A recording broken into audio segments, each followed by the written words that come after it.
প্রিয় দেশবাসী, দেশের শিশু, কিশোর কিশোরী, তরুণ তরুণী, ছাত্রছাত্রী, বয়স্ক বৃদ্ধ, পুরুষ মহিলা সবাইকে আমার সালাম জানাচ্ছি। আসসালামু আলাইকুম।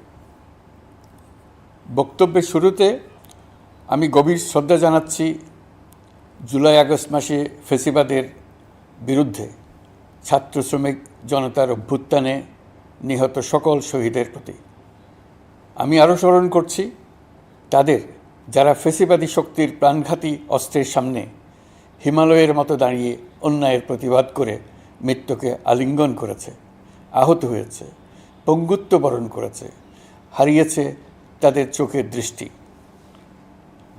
সেই সব বীরদের স্মরণ করছি যারা মিথ্যাচার, লুটপাট, স্বৈরতন্ত্রের বিরুদ্ধে এক দফা দাবি নিয়ে দাঁড়িয়েছিল। কৃতজ্ঞতা চিত্তে স্মরণ করছি আপনাদের ভাই বোনদের, আপনাদের সন্তানদের যারা এই বিপ্লবে অংশগ্রহণ করেছিল। প্রিয় দেশবাসী,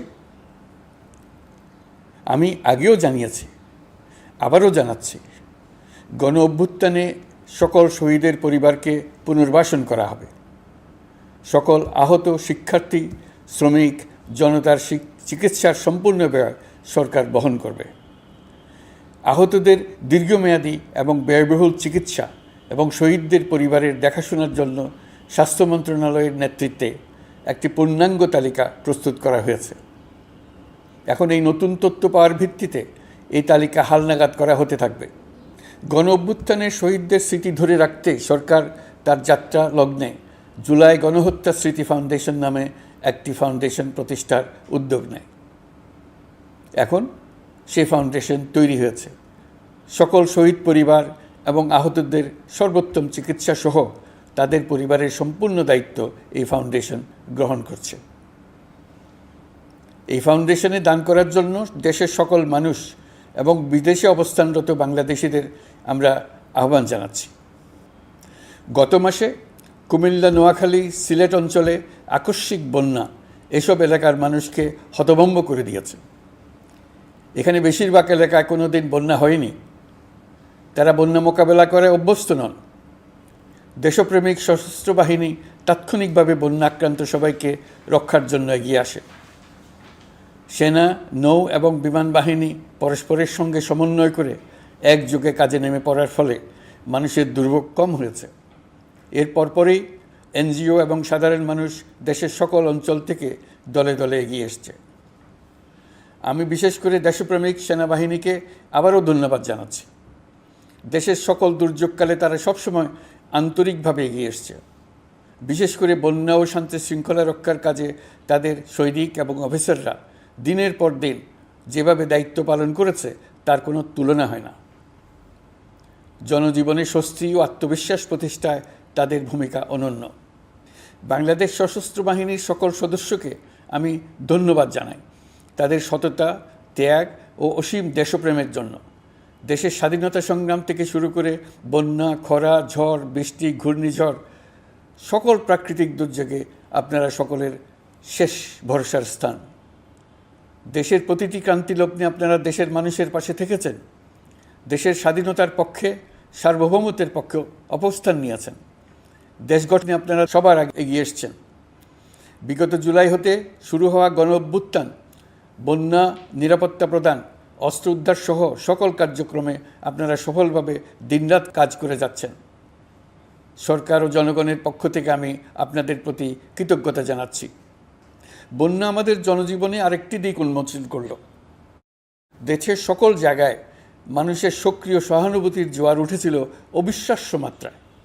ব্যবসায়ী, অর্থবান ব্যক্তিরা যেমন তাদের অর্থ নিয়ে স্বতঃস্ফূর্তভাবে এগিয়ে এসেছিল, তেমনি দেশের বিভিন্ন প্রান্তের সাধারণ মানুষ, স্কুল, কলেজ, বিশ্ববিদ্যালয়ের ছেলেমেয়েরা জোয়ারের ঢলের মতো যার যার সামর্থ্য নিয়ে এগিয়ে এসছে। অনেকেই ছুটে গেছে বন্যার্তদের সহযোগিতা করার জন্য।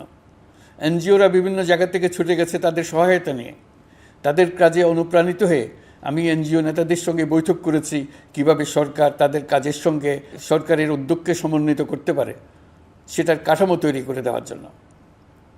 বন্যা এখন চলে গেছে, কিন্তু পুনর্বাসনের কঠিন কাজ আমাদের সামনে রয়ে গেছে। সকলের সহযোগিতায় আমরা পুনর্বাসনের কাজটি সফলভাবে সমাধান করতে চাই। আইনশৃঙ্খলা পরিস্থিতির উন্নতির জন্য আমরা দিনরাত পরিশ্রম করে যাচ্ছি। যে সমস্ত ভাই বোনেরা তাদের গত 16 বছরের বেদনা জানিয়ে তার প্রতিকার পাওয়ার জন্য আমার অফিস এবং সচিবালয়ের অফিসসমূহের সামনে প্রতিদিন ঘেরাও কর্মসূচি দিয়ে আমাদের কাজকর্ম ব্যাহত করছিলেন, তারা আমার আহ্বানে সাড়া দিয়ে ঘেরাও কর্মসূচির থেকে বিরত হয়েছেন বটে, তবে অন্যত্র আবার তারা তাদের কর্মসূচি দিয়ে যাতায়াতে ব্যাঘাত সৃষ্টি করছেন। আমি কথা দিচ্ছি, আপনাদের ন্যায্য আবেদনের কথা আমরা ভুলে যাব না। আমরা সকল অন্যায়ের প্রতিকারের জন্য প্রতিশ্রুতিবদ্ধ। আমরা আমাদের দায়িত্বকালে যথাসম্ভব সব সমস্যার সমাধানের চেষ্টা করব। আমি আবারও অনুরোধ করছি, আপনারা যাতায়াতে ব্যাঘাত সৃষ্টি থেকে বিরত থাকুন। জাতি আপনাদের প্রতি কৃতজ্ঞ থাকবে। তৈরি পোশাক, ওষুধ শিল্প, এসব এলাকায় শ্রমিক ভাই বোনেরা তাদের অভিযোগ জানানোর জন্য ক্রমাগতভাবে এই শিল্পের কার্যক্রম পরিচালনা বন্ধ রাখতে বাধ্য করছেন। এটা আমাদের অর্থনীতিতে যে নেতিবাচক প্রভাব ফেলবে সেটা মোটেই কাম্য নয়। এমনিতেই ছাত্র শ্রমিক জনতার বিপ্লবের পর যে অর্থনীতি আমরা পেয়েছি সেটা নিয়মনীতিবিহীন দ্রুত ক্ষীয়মান একটা অর্থনীতি। প্রাতিষ্ঠানিক কাঠামো প্রায় ধ্বংসপ্রাপ্ত। বৈদেশিক মুদ্রার রিজার্ভ তলানিতে গিয়ে ঠেকেছে। আমরা এই অর্থনীতিতে প্রাণ সঞ্চারের চেষ্টা করছি, আমাদের উদ্যোগে সাড়াও পাচ্ছি। ঠিক এই সময়ে আমাদের শিল্প কারখানাগুলো বন্ধ হয়ে যাক, অকার্যকর হয়ে যাক, এটা আমাদের অর্থনীতিতে বিরাট আঘাত পড়বে। সেটা কিছুতেই আমাদের কাম্য হতে পারে না। শ্রমিক ভাই বোনদের অনেক দুঃখ আছে, কিন্তু সেই দুঃখ প্রকাশ করতে গিয়ে আপনাদের মূল জীবিকা বন্ধ হওয়ার উপক্রম হলে সেটা ঠিক হবে না। দেশের অর্থনীতি ধ্বংসপ্রাপ্ত হলে সেটা ঠিক হবে না। শ্রমিক মালিক উভয়ের পক্ষে আলোচনা করে এসব সমস্যার সমাধান আমরা অবশ্যই বের করব। আপনারা কারখানা খোলা রাখুন, অর্থনীতির চাকা সচল রাখুন, দেশের অর্থনীতিকে সোজা হয়ে দাঁড়াতে দিন। আমরা আপনাদের সমস্যার স্থায়ী সমাধান বের করার জন্য সর্বশক্তি প্রয়োগ করব। মালিক পক্ষের কাছে আমাদের আবেদন, আপনারা শ্রমিকদের সঙ্গে বোঝাপড়া করুন, কারখানা সচল রাখুন, অর্থনীতির দুর্বল স্বাস্থ্যকে সবল করে তুলুন। ওষুধ শিল্প এবং তৈরি পোশাক শিল্প দেশের গৌরব। এর মাধ্যমে আমাদের শ্রমিক ভাই বোনেরা তাদের কর্মকুশলতা বিশ্বকে মুগ্ধ করেছে। এর সাফল্য এখন থমকে আছে। আমরা এই দুই শিল্পকে তাদের সম্ভাব্য শীর্ষে নিয়ে যেতে চাই। দুর্বল করার তো প্রশ্নই ওঠে না। এই দুই শিল্পের কোথায় কোথায় বাধা আছে, সমস্যা আছে, সেগুলো চিহ্নিত করে তাকে বাধামুক্ত করতে চাই। আমরা বিদেশি ক্রেতাদের একত্রিত করে তাদের সহযোগিতা চাইব, যেন বাংলাদেশের এই শিল্প দুটি বিশ্বের অন্যান্য দেশের চাইতে বেশি আস্থাযোগ্য হয়ে গড়ে উঠতে পারে। সব কিছুই সম্ভব যদি আমরা শ্রমিক মালিক সম্পর্কটা একটা নির্ভরযোগ্য, আনন্দদায়ক করে গড়ে তুলতে পারি। আমাদের সরকারের প্রথম মাস কাটল, দ্বিতীয় মাস থেকে আমরা নতুন বাংলাদেশ গড়ার ভিত্তি হিসেবে নতুন শ্রমিক মালিক সম্পর্কের সূচনা করতে চাই। এটা দেশের সবার কাম্য। দেশের নতুন প্রজন্ম নির্ভয়ে যেন তাদের ভবিষ্যৎ নিয়ে এগিয়ে যেতে পারে, আমরা সেই লক্ষ্যে কাজ করছি। আমাদের দায়িত্ব অনেক। ন্যায়ভিত্তিক একটা সমাজ গড়ে তোলার জন্য একসাথে অনেকগুলো কাজ আমাদের হাত দিতে হবে। 1 জুলাই থেকে 5 আগস্ট পর্যন্ত ছাত্র জনতার গণ আন্দোলনকে দমন করতে যেসব ফৌজদারি মামলা দায়ের করা হয়েছিল, এর মধ্যে হত্যা মামলা ছাড়া বাকি প্রায় সকল মামলা প্রত্যাহার করা হয়েছে। এসব মামলায় গ্রেফতারকৃত সকলে মুক্তি পেয়েছেন। দায়িত্ব গ্রহণের শুরুতেই অন্তর্বর্তীকালীন সরকার বিচার বিভাগের বড় সংস্কারের কাজে হাত দিয়েছে। যোগ্যতম ব্যক্তিকে প্রধান বিচারপতি নিয়োগ দেওয়াতে মানুষের মনে নতুন আশার সঞ্চার হয়েছে।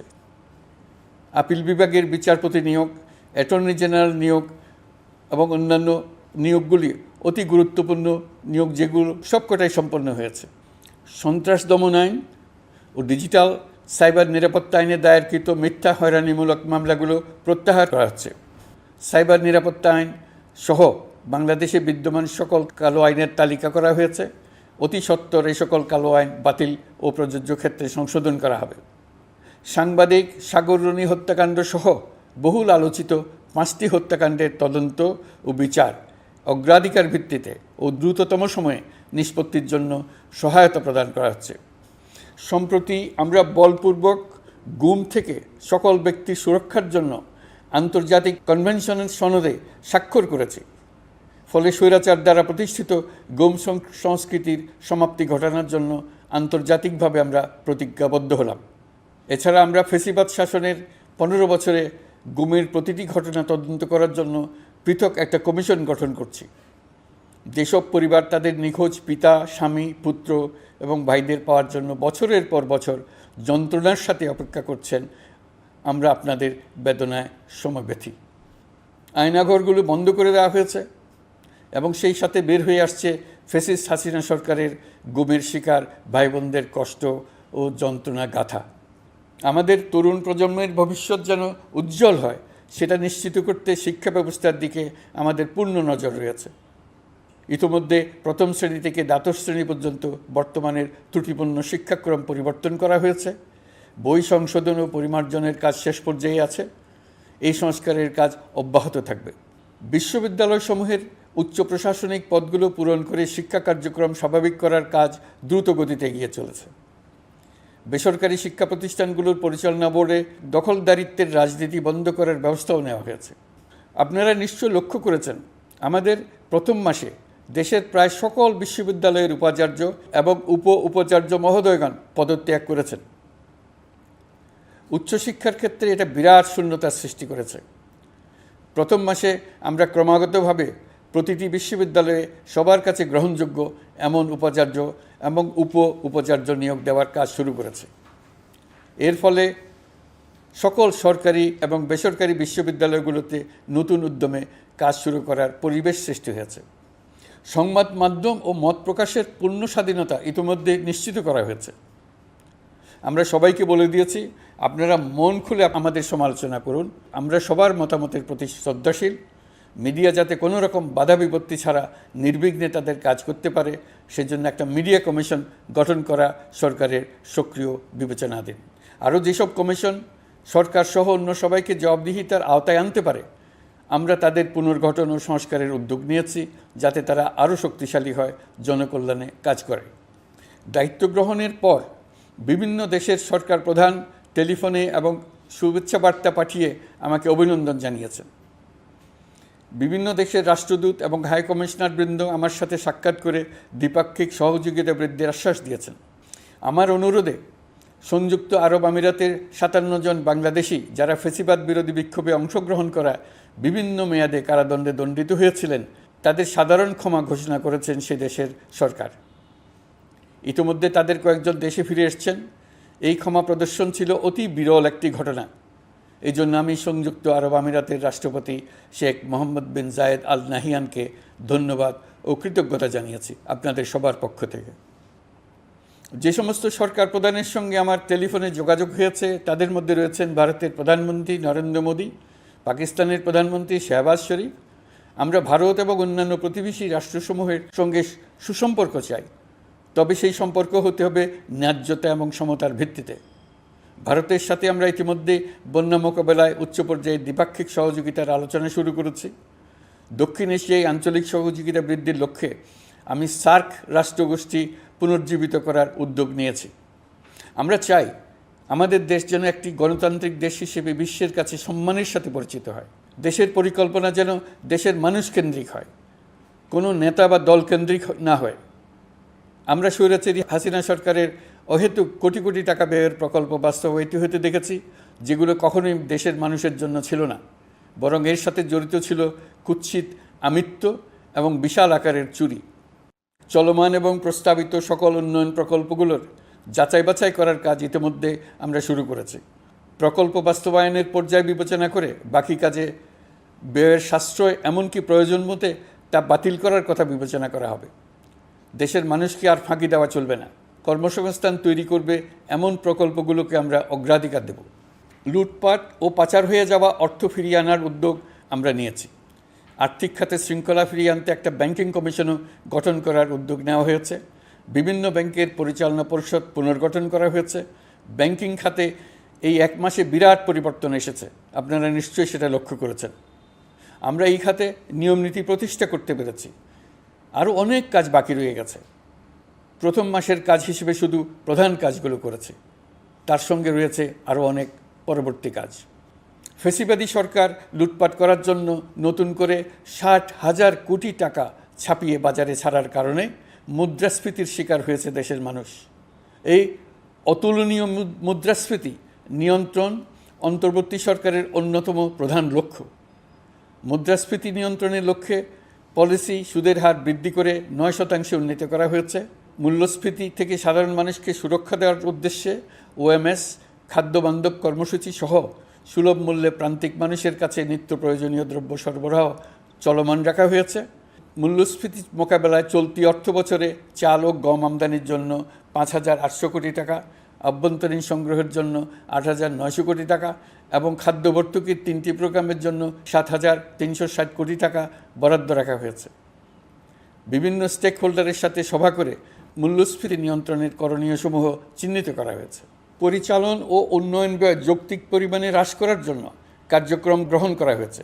কৃষিপণ্য উৎপাদনের জন্য সার আমদানির ক্ষেত্রে প্রয়োজনীয় বৈদেশিক মুদ্রার সরবরাহ নিশ্চিত করার পদক্ষেপ নেওয়া হয়েছে। প্রকৃত চাষিগণ যাতে কৃষি ঋণ পেয়ে থাকেন তা নিশ্চিত করার উদ্যোগ নেওয়ার পাশাপাশি কৃষি ঋণের পরিমাণ বৃদ্ধি করা হয়েছে। মার্কিন ডলারের বিপরীতে টাকার বিনিময় হার স্থিতিশীল রাখার লক্ষ্যে বৈদেশিক মুদ্রার বিনিময় হারকে বাজারভিত্তিক করা হয়েছে। কালো টাকা সাদা করার অনৈতিক অনুমতি বাতিল করা হয়েছে। বৈদেশিক মুদ্রার রিজার্ভ বৃদ্ধি করতে বিভিন্ন উন্নয়ন সহযোগীদের কাছ থেকে বাজেট সাপোর্ট চাওয়া হয়েছে। আন্তর্জাতিক মুদ্রা তহবিল থেকে অতিরিক্ত 3 বিলিয়ন মার্কিন ডলার, বিশ্বব্যাংক থেকে অতিরিক্ত 1 বিলিয়ন ডলার, জাইকা থেকে অতিরিক্ত 1 বিলিয়ন মার্কিন ডলার প্রদানের অনুরোধ করা হয়েছে। রূপপুর পারমাণবিক বিদ্যুৎ কেন্দ্র নির্মাণ প্রকল্পের অগ্রিম অর্থ পরিশোধ এবং বকেয়া পাওনা নিয়ে রাশিয়ান ফেডারেশনের সাথে অর্থ মন্ত্রণালয়ের আলোচনা চলছে। পাইপলাইনে থাকা 48 বিলিয়ন মার্কিন ডলার বৈদেশিক সহায়তা ব্যবহারের উদ্যোগ নেওয়া হয়েছে। মেগা প্রকল্পের নামে লুটপাট বন্ধের পাশাপাশি স্বাস্থ্য ও শিক্ষা খাতে বরাদ্দ বৃদ্ধির পরিকল্পনা গ্রহণ করা হয়েছে। বৈদেশিক মুদ্রার রিজার্ভের উপর চাপ কমানোর লক্ষ্যে রাশিয়া এবং চীন থেকে প্রাপ্ত ঋণের সুদের হার কমানো এবং ঋণের মেয়াদ বৃদ্ধির জন্য অনুরোধ জানানো হয়েছে। সকল উন্নয়ন সহযোগীদের সাথে সম্পর্ক আরও নিবিড় করার উদ্যোগ নেওয়া হয়েছে। সকল অর্থনৈতিক সূচক এবং পরিসংখ্যানের প্রকৃত মান বা সংখ্যা প্রকাশের জন্য নির্দেশনা প্রদান করা হয়েছে। জিডিপি, মূল্যস্ফীতি ইত্যাদি সঠিক উপাত্ত সংগ্রহ, প্রাক্কলন ও প্রকাশের জন্য নির্দেশনা দেওয়া হয়েছে। জাতীয় রাজস্ব বোর্ড এবং অর্থ বিভাগের রাজস্ব আয় সম্পর্কিত উপাত্তের মধ্যে পার্থক্য নিরসনে উদ্যোগ নেওয়া হয়েছে। প্রকৃত রপ্তানি আয় নিরূপণ এবং প্রকাশের নির্দেশনা দেওয়া হয়েছে। জাতীয় রাজস্ব বোর্ডের অটোমাইজেশনের লক্ষ্যে পরিকল্পনা গ্রহণ করা হয়েছে। পুঁজিবাজারকে স্বাভাবিক ধারায় ফিরিয়ে আনতে সিকিউরিটি এক্সচেঞ্জ কমিশন পুনর্গঠন করা হয়েছে। নিত্য প্রয়োজনীয় পণ্য সামগ্রী সরবরাহ স্বাভাবিক রাখার নিমিত্তে ব্যবসায়ী, শিল্প মালিক ও ব্যবসায়ী সংগঠনের সাথে সভা করা হচ্ছে এবং তাদের মতামতের ভিত্তিতে বিভিন্ন ব্যবস্থা গ্রহণ করা হচ্ছে। বিদ্যমান মজুদ ও ঘাটতি মূল্যায়ন করে ভবিষ্যৎ চাহিদা পর্যালোচনা করে স্থানীয় উৎপাদন বৃদ্ধির পাশাপাশি আমদানি পর্যায়ে বিভিন্ন জটিলতা দূরীকরণ, বন্দর ও বড় মোকামসহ পরিবহন ব্যবস্থার বিভিন্ন সমস্যা সমাধানে সংশ্লিষ্ট সকল মন্ত্রণালয়, দপ্তর, বিভাগকে প্রয়োজনীয় নির্দেশ দেওয়া হয়েছে। এই জন্য তেল, চিনি, ডিম ও মাংস উৎপাদনকারী বৃহৎ প্রতিষ্ঠানসমূহের সাথে সভা ও মতবিনিময় করা হচ্ছে। নিত্য প্রয়োজনীয় কিছু দ্রব্যাদি যেমন পেঁয়াজ, আলু এসবের দাম আরও কমানোর জন্য বিদ্যমান শুল্ক হার হ্রাসের বিষয়ে এনবিআরকে প্রয়োজনীয় নির্দেশনা দেওয়া হয়েছে। ইতোমধ্যে এনবিআর পেঁয়াজ, আলু ও কতিপয় কীটনাশকের ক্ষেত্রে আমদানি শুল্ক হ্রাস এবং ক্ষেত্র বিশেষে রেগুলেটরি শুল্ক প্রত্যাহার করে এসআরও জারি করেছে। নিম্ন আয়ের 1 কোটি পরিবারকে টিসিবির মাধ্যমে হ্রাসকৃত মূল্যে কিছু পণ্য যেমন পরিবার প্রতি চাল মাসে 5 কেজি, সয়াবিন তেল মাসে 2 কেজি, মসুর ডাল মাসে 2 কেজি দেওয়া হচ্ছে। এটি সামনের দিনগুলোতে অব্যাহত রাখা হবে। সরকার দায়িত্ব গ্রহণের পর জনপ্রত্যাশা অনুযায়ী বিদ্যুৎ, জ্বালানি ও খনিজ সম্পদ মন্ত্রণালয় হতে বিদ্যুৎ ও জ্বালানির দ্রুত সরবরাহ বৃদ্ধি আইনের অধীনে চলমান সকল প্রকার নেগোসিয়েশন, প্রকল্প বাছাই এবং ক্রয় প্রক্রিয়াকরণ কার্যক্রম আপাতত স্থগিত করা হয়েছে। গত 1.5 দশকে এই আইন ব্যবহার করে লক্ষ কোটি টাকা লুটপাট হয়েছে। বিদ্যুৎ, জ্বালানি ও খনিজ সম্পদ মন্ত্রণালয়ের আওতাধীন কোম্পানিসমূহে অধিকতর স্বচ্ছতা ও জবাবদিহিতা আনার লক্ষ্যে কোম্পানিসমূহের পরিচালনা পর্ষদ পুনর্গঠন করা হয়েছে। প্রকৌশল, ভূতত্ত্ব এবং খনিজ হিসাব বিষয়ে অধ্যয়ন করেছে এমন ছাত্র প্রতিনিধি অন্তর্ভুক্ত করার জন্য উদ্যোগ গ্রহণ করা হয়েছে। এই খাতে অধিকতর সক্ষমতা, গতিশীলতা এবং জবাবদিহিতা নিশ্চিত করার লক্ষ্যে বিশেষজ্ঞগণের সমন্বয়ে একটি কমিটি গঠন করা হয়েছে। জ্বালানি তেলের মূল্য জনপ্রত্যাশা অনুযায়ী সহনশীল রাখতে অকটেন ও পেট্রোলের দাম ৬ টাকা, ডিজেল ও কেরোসিনের দাম ১ টাকা ২৫ পয়সা কমানো হয়েছে। ৩৭ দিন বন্ধ থাকার পর গত ২৫ আগস্ট হতে মিরপুর ১০ ও কাজীপাড়া স্টেশন ছাড়া বাকি সব স্টেশনে মেট্রো রেল পুনরায় চালু করা হয়েছে। ভুয়া মুক্তিযোদ্ধাদের চিহ্নিত করার লক্ষ্যে বিশেষ করে মুক্তিযুদ্ধের সময় যাদের বয়স ১২.৫ বছরের কম ছিল তাদের মুক্তিযুদ্ধ তালিকা হতে বাতিলের জন্য সুপ্রিম কোর্টে লিভ টু আপিলের পদক্ষেপ গ্রহণ করা হয়েছে। মুক্তিযোদ্ধা কল্যাণ ট্রাস্টের আওতাধীন বেদখলকৃত স্থাবর সম্পত্তি উদ্ধারে প্রয়োজনীয় ব্যবস্থা গ্রহণ করা হয়েছে। গৃহায়ন ও গণপূর্ত মন্ত্রণালয় কর্তৃক গৃহীত বরিশাল, রংপুর, ময়মনসিংহ উন্নয়ন কর্তৃপক্ষ আইন এর খসড়া তৈরির কার্যক্রম নেওয়া হয়েছে। পূর্বাচল নতুন শহর প্রকল্প, ঢাকার আশেপাশে স্যাটেলাইট সিটি নির্মাণের রোডম্যাপ চূড়ান্তকরণের উদ্যোগ নেওয়া হয়েছে। বিধি বহির্ভূত প্রদত্ত প্লট ও ফ্ল্যাটের বরাদ্দ বাতিলের উদ্যোগ নেওয়া হয়েছে। প্রিয় দেশবাসী, আপনাদের আমাদের সন্তানদের জন্য একটি গণতান্ত্রিক বাংলাদেশের রূপরেখা তৈরি করতে আমরা দৃঢ় প্রতিজ্ঞ। আর যেন আমাদের কোনো স্বৈরাচারের হাতে পড়তে না হয়। আমরা যাতে বলতে পারি আমরা একটি গণতান্ত্রিক দেশে বসবাস করি, আমরা যাতে সকলেই দাবি করতে পারি যে এই দেশটি আমাদের, আমরা সেই লক্ষ্যেই কাজ করছি। কেউ আইন নিজের হাতে তুলে নেবেন না। আইন নিজের হাতে তুলে নিয়ে কেউ সমাজে বিশৃঙ্খল পরিবেশ সৃষ্টি করলে আমরা তাকে অবশ্যই শাস্তির আওতায় নিয়ে আসব। আমরা একটি সাম্প্রদায়িক সম্প্রীতির দেশ। ধর্মীয় সম্প্রীতি বিনষ্ট হয় এমন কোনো কাজ কেউ কোনোভাবেই করবেন না।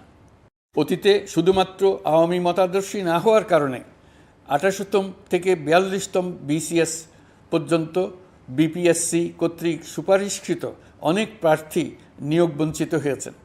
৮ই আগস্ট পরবর্তী সময়ে এর মধ্যে এদের ২৫৯ জনকে নিয়োগ দেওয়া হয়েছে। মাঠ প্রশাসনকে জনবান্ধব এবং দুর্নীতিমুক্ত জবাবদিহিমূলকভাবে গড়ে তোলার জন্য সব ধরনের উদ্যোগ নেওয়া হয়েছে। সরকারি কর্মচারীদের বাধ্যতামূলকভাবে সম্পদ বিবরণী দাখিলের নির্দেশ দেওয়া হয়েছে এবং এটা প্রতি বছর তাদেরকে করতে হবে। ধ্বংস হয়ে পড়া একটা জনপ্রশাসনকে নিয়ে যাত্রা শুরু করেছি। মন্ত্রণালয়গুলোর উচ্চতম পদে যারা নিয়োজিত ছিলেন তারা অনেকে দায়িত্ব ছেড়ে চলে গেছেন কিংবা পদে থাকলেও সহকর্মীদের চাপের মুখে কাজ করতে পারছিলেন না, বাধ্য হয়ে পদত্যাগ করেছেন।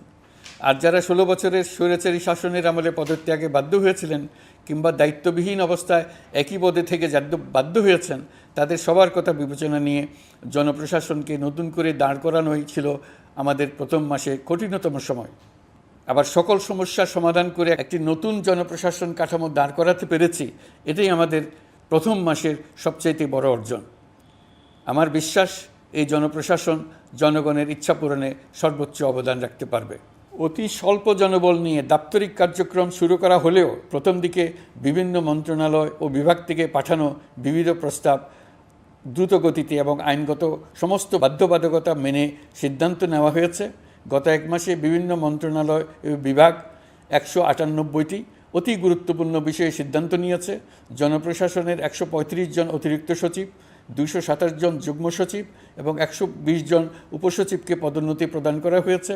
৫৯টি জেলার জেলা প্রশাসককে প্রত্যাহার করা হয়েছে এবং নতুন ৫৯ জন জেলা প্রশাসককে নিয়োগ দেওয়া হয়েছে। ৬৭ জন কর্মকর্তার চুক্তিভিত্তিক নিয়োগ বাতিল করা হয়েছে। ১০ জন যুগ্ম সচিব, ৮ জন অতিরিক্ত সচিব, ৬ জন সচিবকে ওএসডি করা হয়েছে। বাংলাদেশ পুলিশের ৮০ জন ডিআইজি, ৩০ জন পুলিশ সুপার সহ ১১০ জনকে পদোন্নতি প্রদান করা হয়েছে। ১ জন ডিআইজি, ১ জন অ্যাডিশনাল ডিআইজি, ৪ জন পুলিশ সুপারকে চাকরিতে পুনর্বহাল করা হয়েছে। আইজিপি সহ ১০ জন অতিরিক্ত আইজি, ৮৮ জন ডিআইজি, ২১ জন অ্যাডিশনাল ডিআইজি, ১৭৭ জন পুলিশ সুপার সহ মোট ২৯৭ জন কর্মকর্তাকে বদলি করা হয়েছে। ছাত্র শ্রমিক জনতার বিপ্লবের মূল লক্ষ্য ছিল গণভবন। এটা ছিল স্বৈরাচারের কেন্দ্রবিন্দু। এই সরকার বিপ্লবের প্রতি সম্মান দেখিয়ে গণভবনকে বিপ্লবের জাদুঘর হিসেবে ঘোষণা দিয়েছে। ছাত্র জনতার ক্ষোভকে স্থায়ীভাবে তুলে ধরার জন্য গণভবনের আর কোনো সংস্কার করা হবে না। ছাত্র জনতার ক্ষোভের মুখে তা যে অবস্থায় দাঁড়িয়েছিল সেই অবস্থায় তাকে রাখা হবে।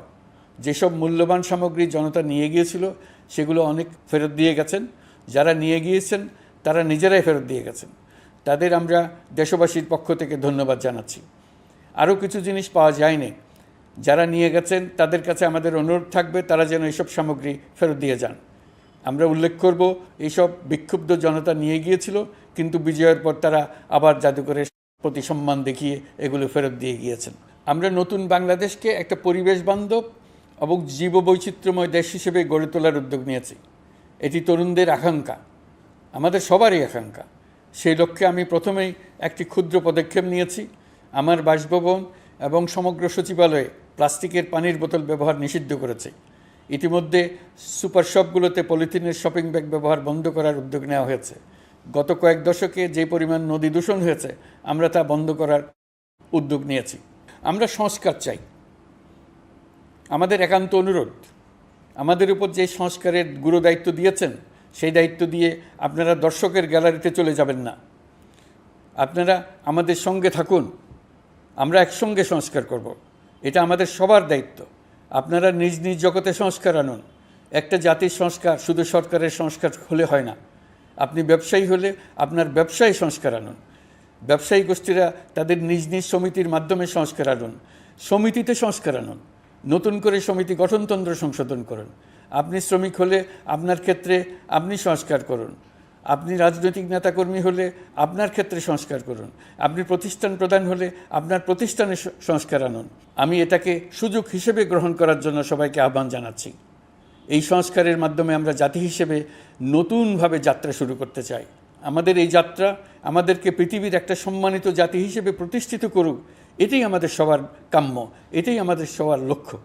গত এক মাসে আমি বেশ কিছু রাজনৈতিক দলের সঙ্গে পৃথকভাবে বসছি, তাদের সঙ্গে মতামত বিনিময় করেছি।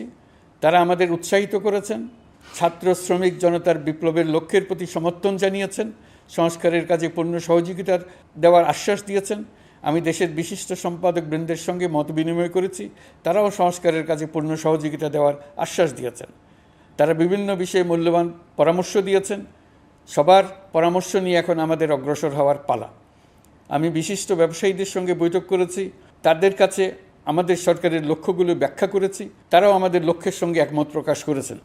আপনারা জানেন, ছাত্র শ্রমিক জনতার ঐতিহাসিক জুলাই গণ অভ্যুত্থানের মুখে এবং হাজারো মানুষের আত্মদানের বিনিময়ে বাংলাদেশে ফ্যাসিস্ট সরকারের পতন হয়েছে। এই গণ অভ্যুত্থানের বার্তা ও আকাঙ্ক্ষা বাস্তবায়নের জন্য একটি অভূতপূর্ব সময় ও সুযোগ আমরা এর মধ্য দিয়ে অর্জন করেছি।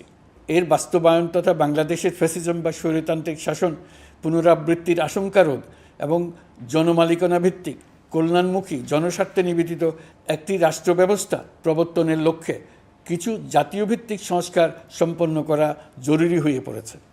উক্ত সংস্কার ভাবনার অন্যতম কেন্দ্রবিন্দু হচ্ছে সুষ্ঠু নির্বাচন ব্যবস্থা, সুশাসন প্রতিষ্ঠা করা।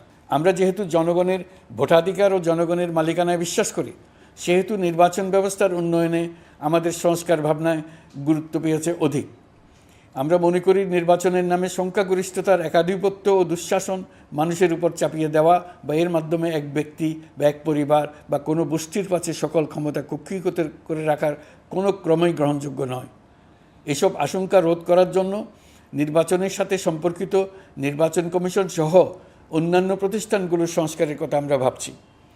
নির্বাচন ব্যবস্থার সাথে সম্পর্কিত প্রতিষ্ঠান হিসেবে পুলিশ প্রশাসন, জনপ্রশাসন, বিচার প্রশাসন, দুর্নীতি দমন কমিশন এই 4টি প্রতিষ্ঠানের সংস্কার করা সুষ্ঠু ও অবাধ নির্বাচনের জন্য অপরিহার্য। এসব প্রতিষ্ঠানের সংস্কার জনমালিকানা ভিত্তিক, জবাবদিহিমূলক এবং কল্যাণমূলক রাষ্ট্র ব্যবস্থা প্রতিষ্ঠাও অবদান রাখবে বলে আমি বিশ্বাস করি। এর পাশাপাশি সমাজের সকল স্তরের মানুষের প্রতিনিধিত্ব ও স্বার্থ নিশ্চিত করার জন্য এবং জুলাই গণ অভ্যুত্থানের বার্তাকে প্রতিফলিত করার জন্য সাংবিধানিক সংস্কারের প্রয়োজন আমরা অনুভব করছি। এসব বিষয়ে সংস্কার করার প্রাথমিক পদক্ষেপ হিসেবে আমরা প্রাথমিকভাবে 6টি কমিশন গঠন করার সিদ্ধান্ত নিয়েছি। এসব কমিশনের কাজ পরিচালনার জন্য বিষয়ভিত্তিক অভিজ্ঞতা বিবেচনা করে 6 জন বিশিষ্ট নাগরিকের নেতৃত্বে এই কমিশনগুলো পরিচালনা করার দায়িত্ব দিয়েছি। এরপর আরও বিভিন্ন বিষয়ে কমিশন গঠন করার প্রক্রিয়া আমরা অব্যাহত রাখব। নির্বাচন ব্যবস্থা সংস্কার কমিশনের প্রধান হিসেবে দায়িত্ব পালন করবেন ডক্টর বদিউল আলম মজুমদার।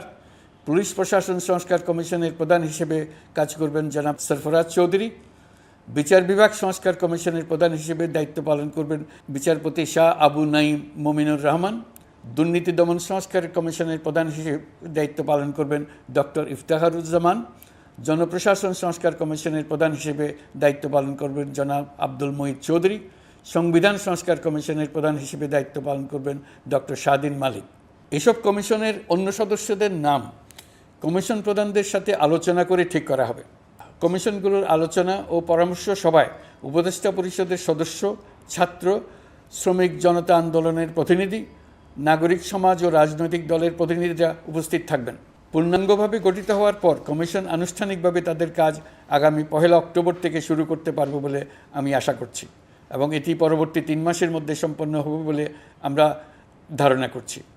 কমিশনের রিপোর্টের ভিত্তিতে সরকার পরবর্তী পর্যায়ে প্রধান রাজনৈতিক দলগুলোর সাথে পরামর্শ সভার আয়োজন করবে। চূড়ান্ত পর্যায়ে ছাত্র সমাজ, নাগরিক সমাজ, রাজনৈতিক দলের প্রতিনিধি, সরকারের প্রতিনিধি নিয়ে ব্যাপক ভিত্তিক 3 থেকে 7 দিন ব্যাপী একটি পরামর্শ সভার ভিত্তিতে সংস্কার ভাবনার রূপরেখা চূড়ান্ত করা হবে। এতে এই রূপরেখা কীভাবে বাস্তবায়ন হবে তার একটি ধারণাও দেওয়া হবে। এই আয়োজন জুলাই গণ-অভ্যুত্থানের বার্তা বাস্তবায়ন ও রাষ্ট্র পুনর্নির্মাণ তাগিদের ঐক্যবন্ধনে গোটা জাতিকে শক্তিশালী ও আশাবাদী করে তুলবে বলে আমাদের বিশ্বাস। প্রিয় দেশবাসী, আমাদের সামনে অনেক কাজ, সবাই মিলে একই লক্ষ্যে আমরা অগ্রসর হতে চাই। আমাদের মধ্যে, বিশেষ করে আমাদের নতুন প্রজন্মের মধ্যে যে সুপ্ত প্রতিভা লুকিয়ে আছে সেটা যেন বিনা বাধায় রাষ্ট্রের এবং সমাজের সহযোগিতায় প্রকাশ করতে পারি, সেই সুযোগের কাঠামো তৈরি করতে চাই। সকলে মিলে আমাদের পরিবারের প্রতিটি সদস্যকে, সে ঝাড়ুদার হোক, ছাত্র হোক, শিক্ষক হোক, যে কোনো ধর্মের হোক, সবার সমান অধিকার নিশ্চিত করতে চাই। এই হলো আমাদের সংস্কারের মূল লক্ষ্য। আসুন ছাত্র শ্রমিক জনতার এই বিপ্লবের লক্ষ্যকে আমরা দ্রুত বাস্তবায়ন করি। আমাদের প্রথম মাসে আমরা যেই গতিতে, যে উদ্যম নিয়ে কাজ এগিয়ে নিয়ে যাওয়ার কথা চিন্তা করেছিলাম সেটা হয়তো করতে পারিনি বাস্তব অবস্থার পরিপ্রেক্ষিতে। দেশের আইনশৃঙ্খলা পরিস্থিতি স্বাভাবিক রাখা গেলে আশা করি আমরা আমাদের গতি অনেক বাড়াতে পারব।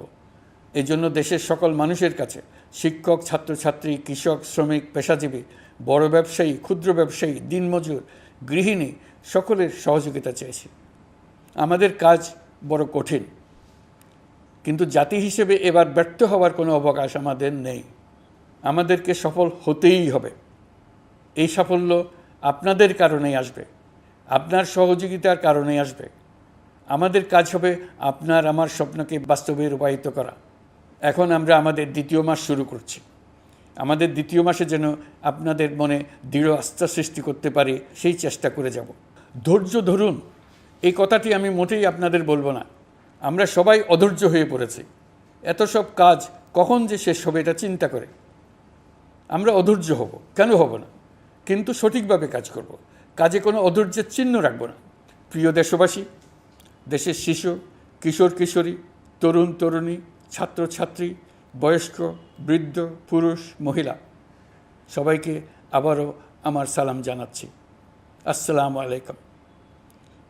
আপনাদের সবাইকে ধন্যবাদ জানাচ্ছি। মহান আল্লাহ আমাদের সকলের সহায় হন।